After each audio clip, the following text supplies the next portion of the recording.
Welcome back. Today we're going to be running in the tire from Project Daily that has a nail in it. I didn't get to do that yesterday because by the time I finished up it was too late. Anyways, we're going to be running it into the place where I got the tires put on, just a little bit into Calgary. Anyways, I thought I'd talk about how the Forester is doing as a daily driver and some of the issues and some of the things I like about it. So, first of all, overall the Forester has actually been a really good daily.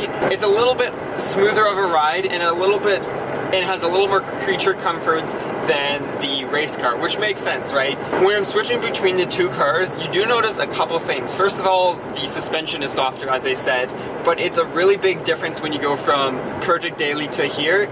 You don't notice any of the bumps, and then when you go back to Project Daily, you're like, I didn't realize the roads were this rough. Also, the steering is much lighter in the Forester because we have less contact on the steering, therefore the power steering doesn't have to work as much, and the tires are less sticky. They're an all-season tire on here, where on Project Daily it's an R compound, which is super sticky, as most of you guys know. I do like the tint on Project Daily. I'm definitely tinting this, as you guys heard. I just don't know what percentage I want to do yet. I've been thinking I want to do split, so do like a 30% up front and then like a 15% in the back, or even go darker in the back. I was thinking limo tint first of all, but I don't think I'm going to go limo tint anymore because when you're shoulder checking and everything, you can't see a thing out of it in the dark. But you guys will see that video pretty soon. I do have to fix the glass first, or figure out if the scratches, if you look on all the windshields, especially the back one, there's a lot of scratches on them, and we need to fix that before we tint the windows, if it's on the inside. If it's on the outside of the window, we can always fix that up later and just tint them for now. Next, the cruise control on the Forester is awesome. So I don't have cruise control on Project Daily because it always has a check engine light. It's just a thing I live with. That check engine light is because of the EVAP, or the EVAP system. It doesn't want to work anymore. There's a hole, from what I've heard when we got it checked out, a hole in the right by the rear subframe, and to fix that you have to pull the diff, you have to pull everything.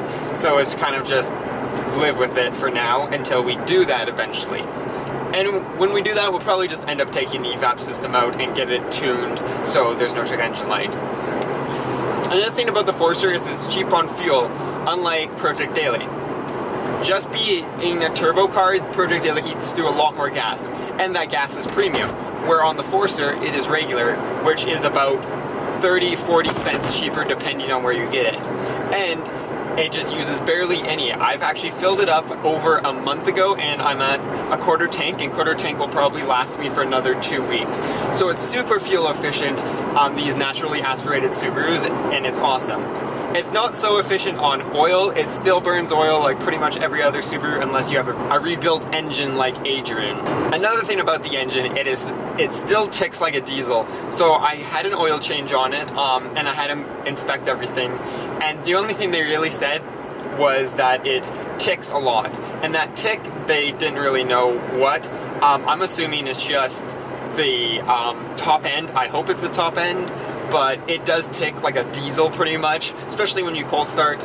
After some driving, it quiets down a little bit. I am using I think it's just pretty much this oil that they recommend as synthetic. So it does tick a little more than if you use conventional, or even use some Rotella, as some people do. Like David put Rotella in his Miata when it was ticking and the tick went away. But as this being daily and me driving it through the winter, I don't want to put super thick oil in it in the summer and then leave it in the winter. And then in the winter it thickens up and then it just makes it really hard to start. Also, I didn't know this, but if you put too thick of oil, your fuel economy goes right down. So we just dropped off the tire. It's going to be probably an hour or something. So I need to go run a few different errands. But this place, when I dropped off my tires to get them fixed the first time, 2 years ago, they had about half as many cars, about 15, or not even. Now they're working on 30 cars. Their whole garage lined up with cars. And as you seen when I drove in, there's cars everywhere. They got R32s, Supras. They've got everything here. It's pretty awesome to see how much they've grown over the years. But anyways, back to the Forester. Another thing that is slightly annoying about it is in the wind, or pretty much anytime you go above 80, you get wind noise from the gussets, and that's because it's a frameless window design, so the window doesn't have a frame on the top. And because of that, there's these little rubber seals pretty much right by your mirrors.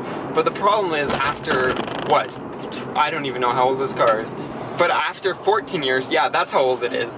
The gussets have spread apart, and now they're letting a lot of wind noise as it comes around the mirror, and all you hear is wind going above 80.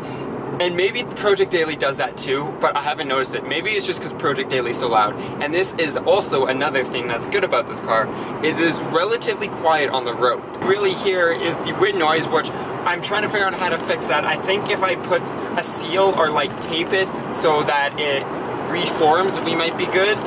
Or I might just have to put something, or just get new gussets. And all the plastic rattling, that's another thing that Subarus like to do, is the plastic loves to rattle on them. So there's stuff like right by the center cluster that actually makes a lot of rattling noise and is super annoying. But if any of you guys have ever owned a Subaru, you know exactly what am I talking about. But one of the things that is really annoying is this deck doesn't have a cassette. And you might think, oh, that's probably a good idea that it doesn't have a cassette. No, because now I have no way of putting an aux cord in. Usually on the STI, I was able to put an aux to cassette adapter and I could play my music through there or play navigation. But now there's no way to play anything through the stereo unless I get one of those FM transmitters. So right now I'm currently looking at swapping the STI deck in to the Forcer just because I can use a cassette adapter. But that would only be for a few months, as I would probably be putting in a new deck so I can drive it to school and have navigation.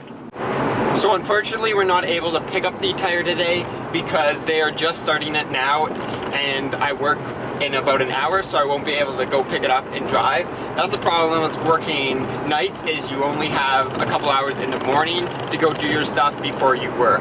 Anyways, see you guys tomorrow, and as always, peace out and stay humble.